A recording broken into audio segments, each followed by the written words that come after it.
Airplane flying back yesterday, and saw this news article in USA Today in the live section there. A call to ban baboon. A call to, yeah, there it is. A call to ban baboon marrow transplants. Come on, I've had a couple of days off. But I thought we got to do a story about this, you know, because there are more than 300,000 Americans who are infected with the AIDS virus. What if you were one of them? What would you do? Well, Jeff Getty came to mind. He found himself faced with that very dilemma, and this is what he did about it. The idea of just sitting around and waiting for the day they put me in a hospice, the idea of getting dementia scares me. But at least now I'm taking an assertive role in my disease. So you see, Jeff Getty did deal with his disease. About 4 months ago, Mr. Getty received a highly publicized experimental baboon bone marrow infusion. Today he says he's feeling much better, in fact, better than ever. But his decision continues to draw criticism from many activists. One of those people is Simmons. He is also infected with the AIDS virus. And although the baboon infusion procedure is not readily available, he would reject it nonetheless. He joins us tonight to explain why he has chosen a very different course from Jeff Getty. Nice to have you here. Thank you very much. Baboon infusion. See, it's not easy to say, is it? No, not at all. And you wouldn't have anything to do with it, would you? No, even if I could say it, I wouldn't undergo the procedure. Now, Jeff says he does feel better than ever before. Why wouldn't you do this if it could help you out? Well, I think, first of all, that people with AIDS are really being taken for a ride in this case. Opportunistic scientists like Dr. Suzanne Ilstad, who is behind this whole kind of experimentation, are really taking us for a ride when they expect us to believe that baboon bone marrow really offers a source of hope for people with advanced AIDS like myself. Why don't you think it does? There's simply no evidence that it does, and in fact the entire scientific community has pretty much reached a consensus that this type of procedure has never worked, does not work, and probably never will work. But why would you be against continuing the process of finding out if it does or not, continuing experimentation? Well, we already know that it simply doesn't work, and even if it did, there are a lot of other issues at play here. First of all, there's the very real risk of unleashing new diseases from baboons into the human population. We know that baboons carry many very deadly viruses like Ebola and hantavirus. They may also harbor other microorganisms that would create new, unidentified diseases in humans. So in our effort to treat AIDS, we may actually be unleashing the next plague, and that's a very frightening situation. What about people who say, well, it's an individual decision, but let's just don't ban it for everybody? Because not everybody believes the way you do. There's going to be a problem. Well, the scientific community, again, has really sounded an alarm bell about this. And it's not just an individual decision. This is, you know, a lot of people like myself who are infected with AIDS want us to focus our attention and our resources on those kinds of treatments that offer us some hope. There's also the ethical issue of using the animals. Is that where you come from primarily? Well, that is another concern of mine. In fact, my experience of living with AIDS has really heightened my empathy for all creatures who suffer. And I think it's really a shame that this epidemic has cost so many human lives already, and that we're now adding to that list baboons and other animals and making them casualties of the How do you feel about Jeff Getty, a guy who's just made the opposite decision from you, and he says that he really wanted this, of course. He thinks it's going to prolong his life. Have you ever talked with him? I have not spoken to him directly, and I would like to, because my heart goes out to him. I've had a similar experience. I've had some of the same infections that he's suffered. I've also experienced the fear and desperation that leads him and other people to really put their lives on the line for a shot at living a little bit longer.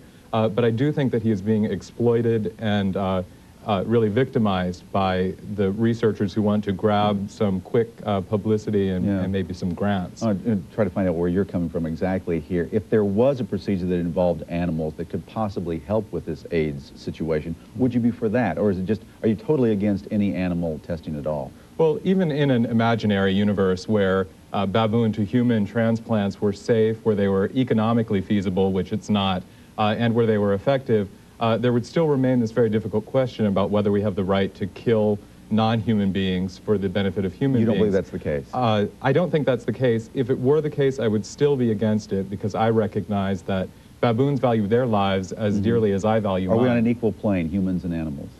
I think that we are equally interested in living our lives in a natural manner, and equally deserving of protection from exploitation and violence. Polio vaccine developed in monkeys.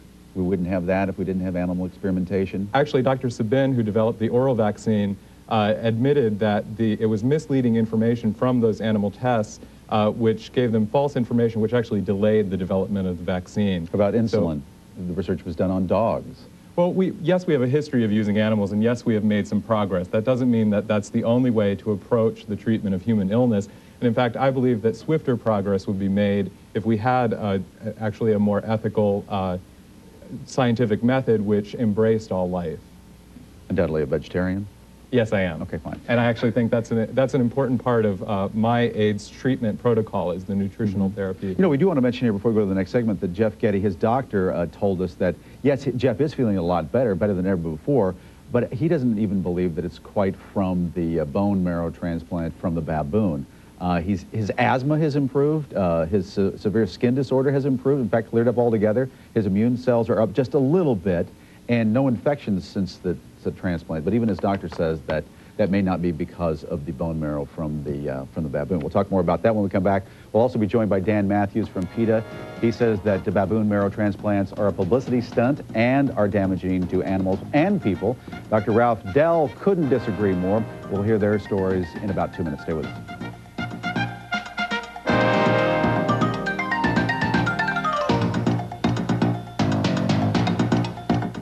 This program is brought to you by Busch Gardens Williamsburg, official theme park sponsor of Lines like Rivera Live.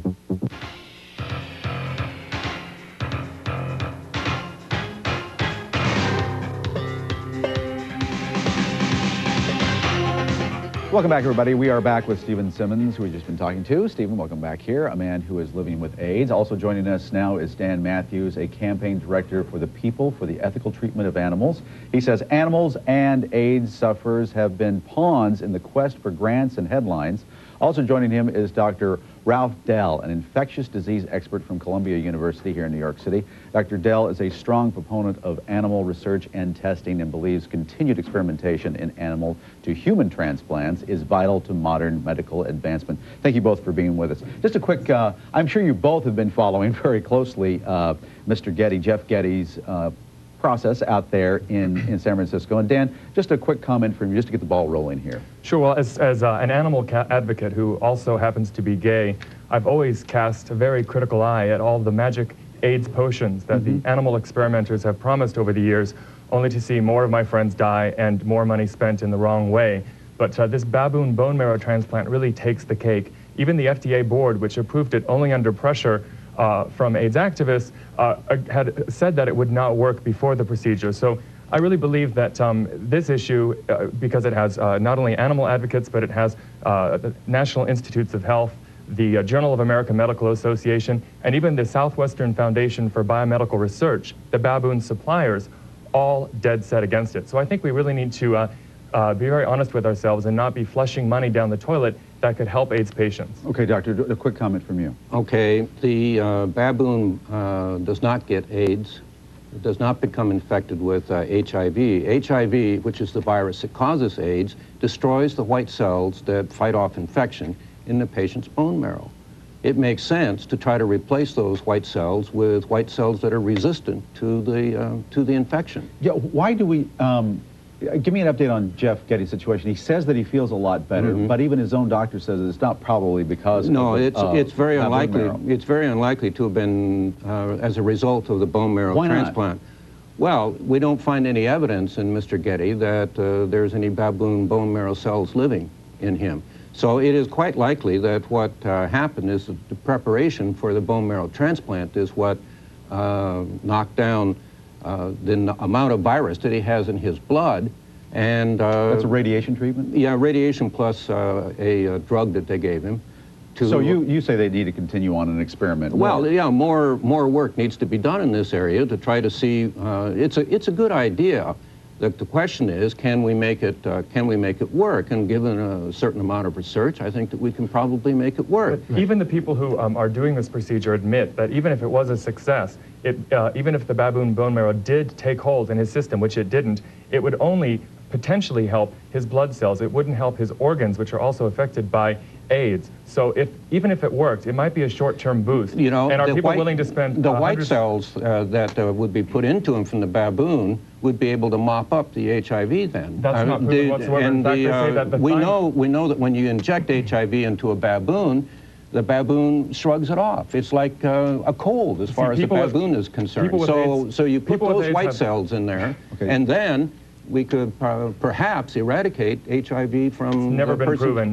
No, it's not proven. That's why we have to do more research. Even in preliminary animal tests, it failed. Why are we throwing all this money away on things which all top scientists agree is mad, is ludicrous, is wasteful, not to mention how many thousands of animals are killed in warm-up tests. It's just ridiculous. Stephen, jump in a When you consider the lack of funding that's available for primary care for people with AIDS, for housing, for prevention programs, which we know save lives, it's really criminal and very cruel to be throwing this kind of money, $250,000 for every xenograft procedure.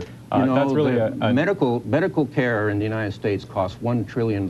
We spend 2.5% of that on medical research. $25 billion goes into medical research. No other industry in the country, scientific industry, spends so little on research as we do in medicine. Because it's yielded so little. Prevention has been the real key. We have people living longer and healthier lives. Through prevention, through nutrition, through learning about how we can improve our health, not through intervention, but through common sense. Through modern medicine. Through modern medicine, through such things as vaccines, as antibiotics. Dan, real quickly, you mentioned fraud, and you mentioned the word fraud as well. What benefit? Why do you say fraud? What benefit is it to them? Because Dr. Ilstedt has never been able to show that baboon bone marrow contains facilitator cells necessary to make it thrive in another species. So she went ahead, the preliminary animal tests failed, yet she went ahead and did it with humans. So what benefit is it to her? No, wait a minute, that's not correct. It's a quest for fame, it's a quest for grants. No. You can publish these bizarre reports and you have a much better chance of getting another grant. Meanwhile, people with AIDS are suffering and animals are dying. I think it's just a ridiculous, vicious circle. Now, again, but you're not a doctor, Dan. No, but as someone, you get all the I have time. read research protocols since my first best friend died in 1985, and I'm very, very well aware of all that vested interest in animal research with regards to AIDS, especially from the drug companies who hope to make a mint off producing the drugs that are anti-rejection drugs. Let me just Stephen jump in real quickly. Yes, I really object to Dr. Dell's statement that people are living longer with AIDS because of the kind of research that he's promoting. That's simply not the case. We're living longer in spite of this kind of research. It was recently announced in New York that 3 important clinical trials were closing down because of lack of funding. Many people who are in my situation, whose lives are threatened by this illness, are unable now to have access to the experimental treatments that could prolong their lives. And that is a direct effect of our throwing money down the toilet with this kind of senseless, bizarre experimentation. If you stopped all of the medical research in the United States, it would only add 2% to the amount of money that we use for medical care. So the economic argument just doesn't wash on quantitative terms. But let me come back to a person with AIDS who can't get a house. Let me come back to Mr. Getty, who is a very bright person who has studied the field very well. And as a matter of fact, he was not coerced into this. He pushed for it. He helped the doctors in San Francisco write the protocol, defended it in front of the various experimentation committees and so forth. Doctor, I got to take a quick break right here. We're up against a hard break, so we'll take that and come back to continue the conversation. Please don't go away. About 2 minutes.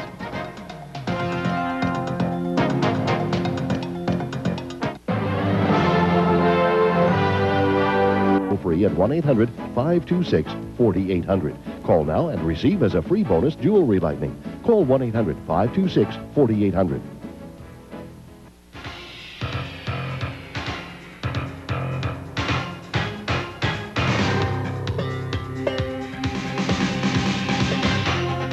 Welcome back, everybody. Back with Stephen, Dan, and Dr. Dell. And Dr. Dell, I want to start with you. Something was said, I think, in the first segment there, or maybe, Dan, you brought this up about baboon supplies and suppliers being against this as well. Have you found that to be the case?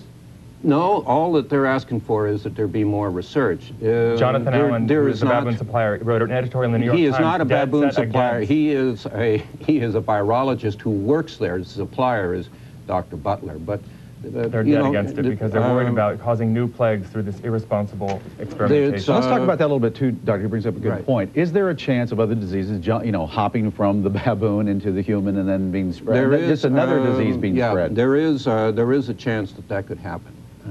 We're aware of that.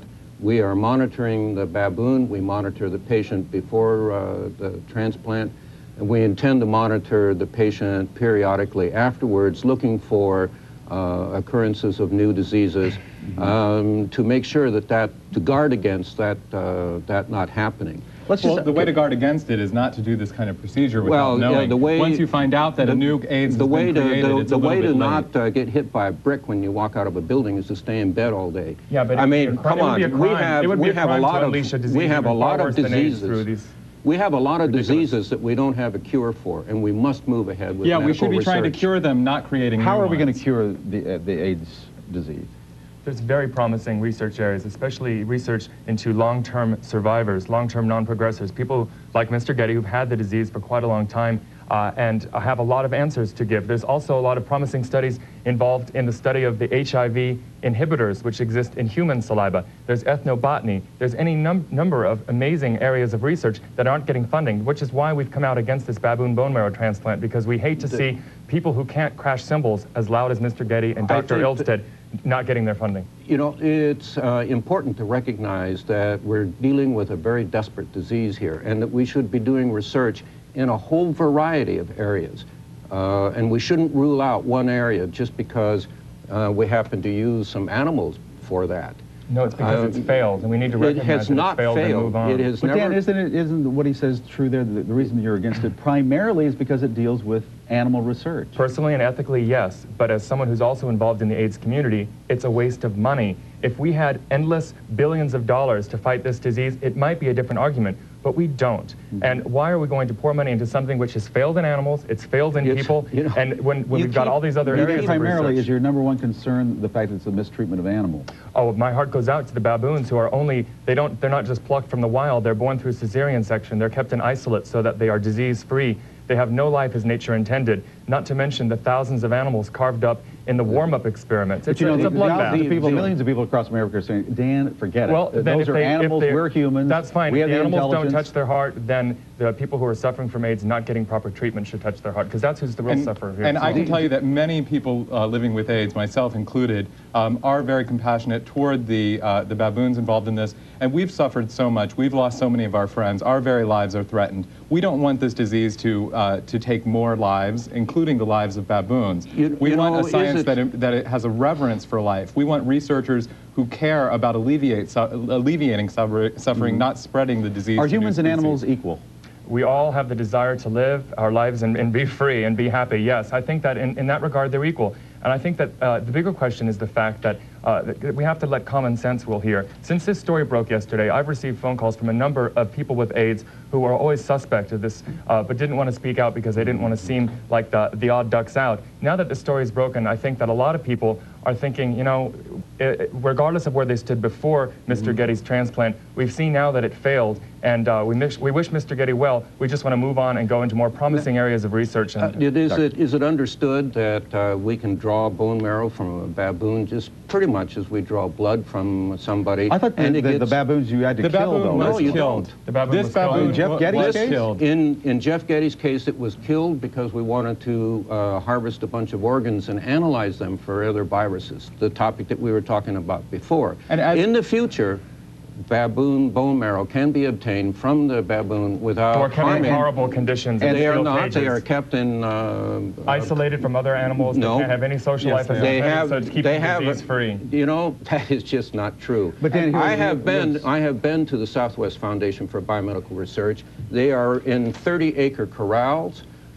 There's a group of 150 to 200 animals in this corral. There is a social structure, and they have a social life. Dr. Ilstead spent $100,000 AIDS dollars going from one baboon to the next until she found the right one. You ask an AIDS hospice anywhere in America what they could do with $100 grand. But what do you say to the family of, you know, Irma Bombeck comes to my mind because she needed a kidney and there wasn't one for her. What do you say to, not specifically her family, but families who had a child and they needed an organ of some sort, and maybe down the road 5 years from now we will be using animal organs in humans? They did the first one in 1964. They've done several since. They've all failed. You might as well put a toaster oven inside of yourself. You know, 20 years from now there may not be failures. It may be very successful. There's been no positive signs. There's been nothing that has encouraged us to go forward with this. Yet there are some businesses, some companies who want to market anti-rejection drugs for the doctors that wish to push this bizarre form of research, which, by the way, the University of Pittsburgh wouldn't even allow her to do at their own campus. Let's say 20 years from now it is very successful.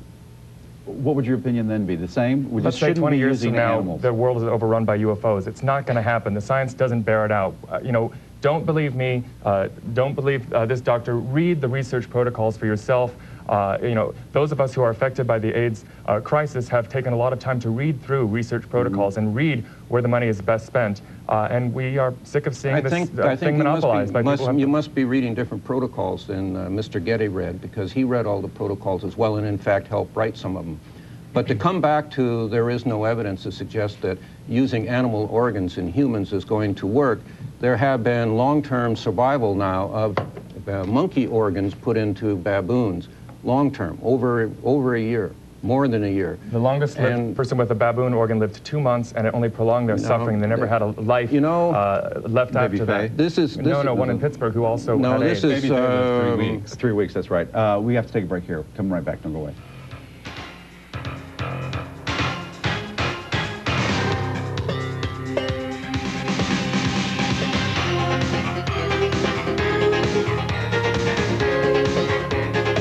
.5888.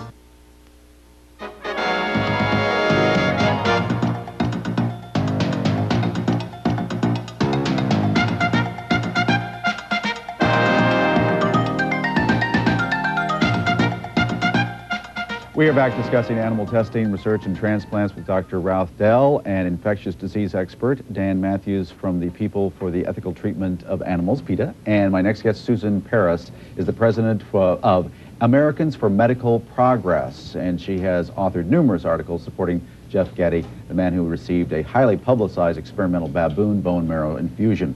She is a strong proponent of animal experimentation and believes that people like Dan Mathews stand in the way of necessary and potentially life-saving research. And Susan, thank you for being with us. Appreciate it. My pleasure. I know you want to jump right in here.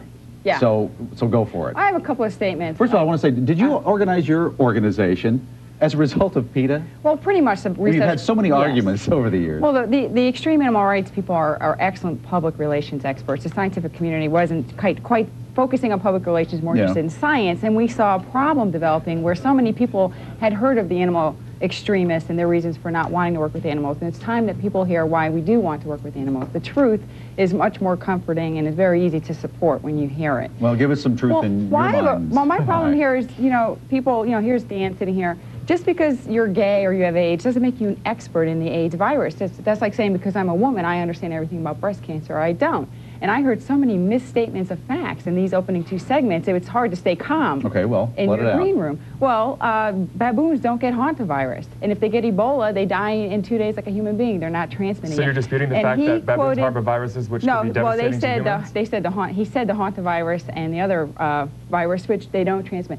He quoted Dr. Sabin, the inventor of the oral polio vaccine, as saying animal research didn't work and was misleading.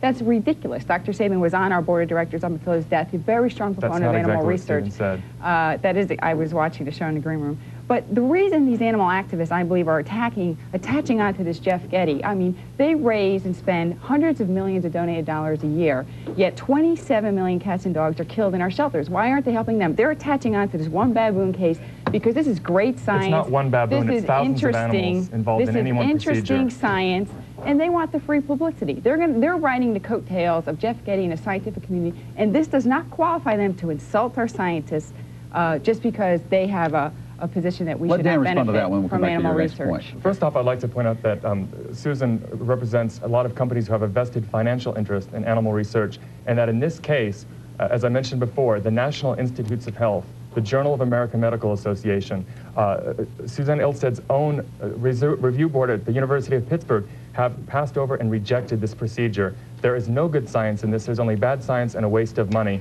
We're living in very modern times. Science is supposed to be forward-looking and innovative, not backward-looking. But Dan, if we knew all the answers, why would we do any experimentation? This thing had passed all the review boards. It would not have been allowed to go if there was not a hope. It did not pass all the review boards. It was rejected by the NIH. It was a legal procedure. It was rejected by the NIH and the Food and Drug Administration approved it. There was a hope that this will help people. Only through an override. And, through this, we may find treatments for cancer cancer and other blood diseases. There are other benefits that make it Why not did they only approve just this one experiment? Well, it is cutting edge. You know, the first time you try anything to even inject the polio vaccine, maybe it doesn't work. I mean, that's the nature of experimentation. But this was an avenue of hope. They could not prove it wouldn't work. There was a shot it would work. Why don't we take that shot? There's so many variables in this one person's case.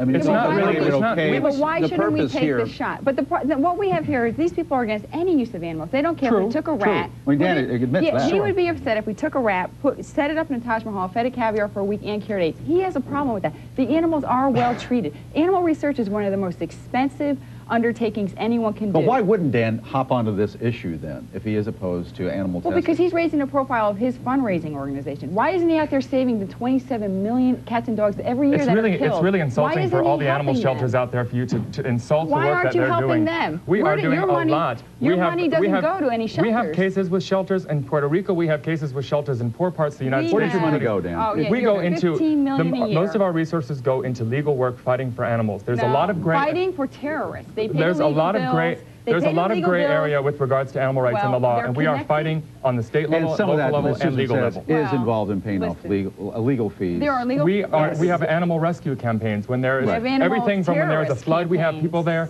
to fur protests, to investigations of slaughterhouses, to undercover investigations of exotic animals beaten in circuses. We cover the whole gamut. The animals need a strong spokesperson. The animals need a strong advocate. We are not here to win popularity contests. We're here to point out, identify cruelty, and tell people that how they can let's have the doctor hop in just a second. Yeah, can we come back to research and medical research, which is what I do.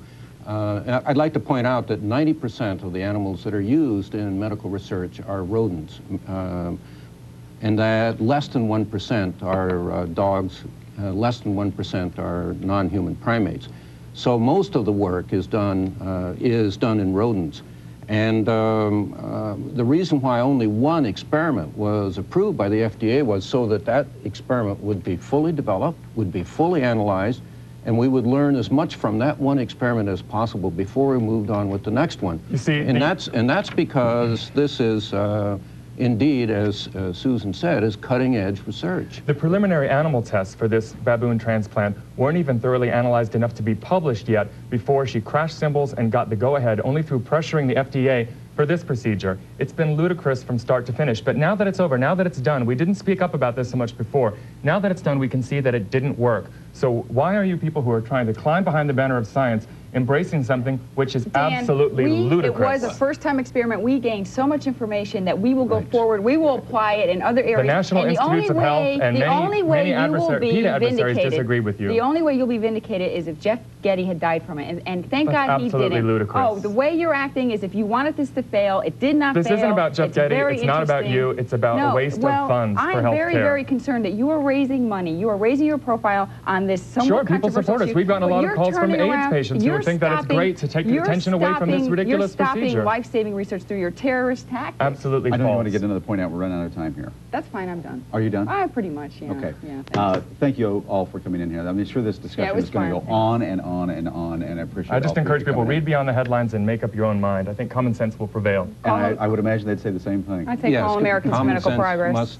Must prevail. And it does. Okay. The only way we can make advance in medical science is by studying biology. I'll let one of you go. Biology is the study of life, not death. They each want that final word. I have the final word. When we come back, we'll talk about the Jackie O auction. I'll tell you about all the stuff that was auctioned off today. You won't believe it.